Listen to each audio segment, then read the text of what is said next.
ادع إلى سبيل ربك بالحكمة والموعظة الحسنة وجادلهم بالتي هي أحسن إن ربك هو أعلم بمن ضل عن سبيله وهو أعلم بالمهتدين السلام عليكم ورحمة الله وبركاته الحمد لله وحده والصلاة والسلام على من لا نبي بعده। সবিরউদ্দিন শেখ ঝাড়খণ্ড ভারত থেকে ভাই প্রশ্ন করেছেন, আত্মহত্যাকারীর জানাজার সালাত আদায় করা যাবে কিনা এই বিষয়ে আপনি জানতে চেয়েছেন।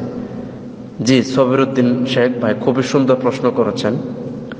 বিষয়টা হচ্ছে, মহাপাপী কোনো মুসলিম, যেমন কোনো ব্যভিচারী, মদ্যপায়ী, মদ পান করে, চোর, দস্যু, সন্ত্রাসী, আত্মঘাতী, জারজ সন্তান, কবর ও মূর্তি পূজারী, মুশরিক ও বিদাতি, যতক্ষণ না সে প্রকাশ্যে কুফরি ঘোষণা করে, আমানতের খেয়ানতকারী প্রভৃতি লোকদের জানাজা কোনো নেতৃস্থানীয় ব্যক্তি বা কোনো পরহেজগার আলেমগণ পড়াবেন না, তবে সাধারণ লোকেরা পড়বেন। এটা বুলবুল মারাম হাদিস নাম্বার 542, এর ব্যাখ্যা দ্রষ্টব্য। ঋণগ্রস্ত ব্যক্তি, আত্মহত্যাকারী, বায়তুল মাল বা অন্যের সম্পদ আত্মসাৎকারী জানাজা রাসূলুল্লাহ সাল্লাল্লাহু আলাইহি ওয়াসাল্লাম নিজে পড়েননি, তিনি পড়ান নাই, বরং অন্যকে পড়তে বলেছেন, অন্যকে পড়তে বলে। এটা সহিহ বুখারী মিশকাত হাদিস নাম্বার 2909, মুসলিম হাদিস নাম্বার 2309, বুলবুল মারাম হাদিস নাম্বার 542, মুয়াত্তা মিশকাত হাদিস নাম্বার 411, জিহাদ অধ্যায়, গনিমত বন্টন ও তাতে আত্মহত্যার পরিণাম, অনুচ্ছেদ 7।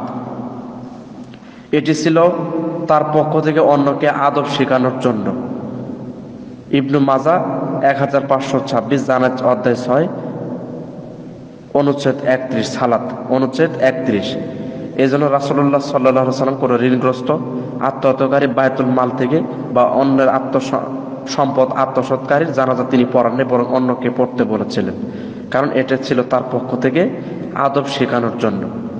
যেমন খাইবার কিংবা হুনাইনের যুদ্ধে রাসূলুল্লাহ সাল্লাল্লাহু আলাইহি ওয়াসাল্লাম জনৈক সাথী বীরত্বের সঙ্গে লড়াই করে লোকেরা তার উচ্চ প্রশংসা করলে রাসূলুল্লাহ সাল্লাল্লাহু আলাইহি ওয়াসাল্লাম সামনে, তখন রাসূলুল্লাহ সাল্লাল্লাহু আলাইহি ওয়াসাল্লাম বলছেন, তোমরা থামো, ওই ব্যক্তি জাহান্নামের অধিবাসী। তখন একজন গোপনে তার পিছু নিল, দেখা গেল যে ওই ব্যক্তি যুদ্ধের এক পর্যায়ে আহত হলো, অতঃপর যন্ত্রণা সহ্য করতে না পেরে নিজের অস্ত্র দিয়ে আত্মহত্যা করলো। তখন লোকটি ছুটে এসে বলল যে, আমি সাক্ষ্য দিচ্ছি যে আপনি আল্লাহর রাসূল।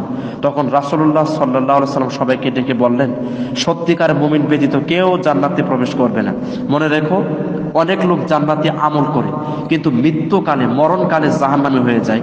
আবার অনেকে জাহান্নামের আমল করে কিন্তু মৃত্যুকালে, মরণকালে জান্নাতি হয়ে যায়।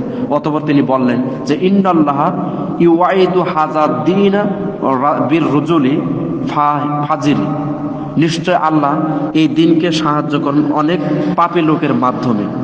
নিশ্চয় আল্লাহ তাআলা এই দিনকে সাহায্য করেন অনেক পাপী লোকের মাধ্যমে। এটা বুখারী ফাতুল বারী হাদিস নম্বর 4202-3। আল্লাহ বলেন, ওয়ালা তাকতুলু আনফুসাকুম ইন্নাল্লাহা কানা বিকুম রহিমান, তোমরা নিজেদেরকে হত্যা করো না, নিশ্চয় আল্লাহ তোমাদের প্রতি অতিশয় দয়াবান। সূরা নিসা 4 নম্বর সূরা 29 নম্বর আয়াত। খাইবার যুদ্ধে রাসূলুল্লাহ সাল্লাল্লাহু আলাইহি ওয়াসাল্লামের সাথীদের মধ্যে একজন নিহত হলে তিনি বলেছিলেন, সল্লু আলা সাহিবিকুম, তোমরা তোমাদের সাথীর জানাজা পড়ো, এতে তাদের মন খারাপ হলো। রাসূলুল্লাহ সাল্লাল্লাহু আলাইহি ওয়াসাল্লাম তাদের বললেন, ইন্না সাহিবাকুম, যে গল্লি ফি সাবিলিল্লাহ, তোমাদের সাথীটি আল্লাহর রাস্তায় খেয়ানত করেছে। পর অনুসন্ধানে তার থলিতে ইহুদিদের কণ্ঠহারের একটি ছিদ্রযুক্ত ছোট পাথরের লকেট, অর্থাৎ খারাজুল লকেট পাওয়া গেল, যা গনিমতের মাল ছিল, যার মূল্য ছিল 2 দিরহামেরও কম। তাই রাসূলুল্লাহ সাল্লাল্লাহু আলাইহি ওয়াসাল্লামকে হাদিয়া হিসেবে পাঠানো গোলাম মিদআম খাইবার যুদ্ধে নিহত হলে লোকেরা তার জান্নাতের সুসংবাদ বলতে থাকলে রাসূলুল্লাহ সাল্লাল্লাহু আলাইহি ওয়াসাল্লাম রাগান্বিত সুরে বললেন, কখনোই নয়, সে জান্নাতে যাবে না, আল্লাহর কসম, গনিমতের মাল থেকে যে চাদরটি সে চুরি করেছে, এই চাদরটি তাকে জাহান্নামের আগুনে পোড়াবে। এজন্য অবশ্যই ঋণগ্রস্ত, আত্মহত্যা ব্যক্তি, এই সমস্ত লোকরা জানাজা আল্লাহ নবী পড়ান নাই, অন্যদেরকে দিয়ে পড়েছেন। আশা করি বিষয়টা বুঝেছেন। যে হাদিসটা বললাম এই হাদিসটা হচ্ছে মুত্তাফাকুন আলাইহি মিশকাত, হাদিস নম্বর 3997, জিহাদ অধ্যায় অনুচ্ছেদ 19 অনুচ্ছেদ 7। আশা করি বিষয়টা বুঝেছেন। আসসালামু আলাইকুম ওয়া রাহমাতুল্লাহি ওয়া বারাকাতুহু।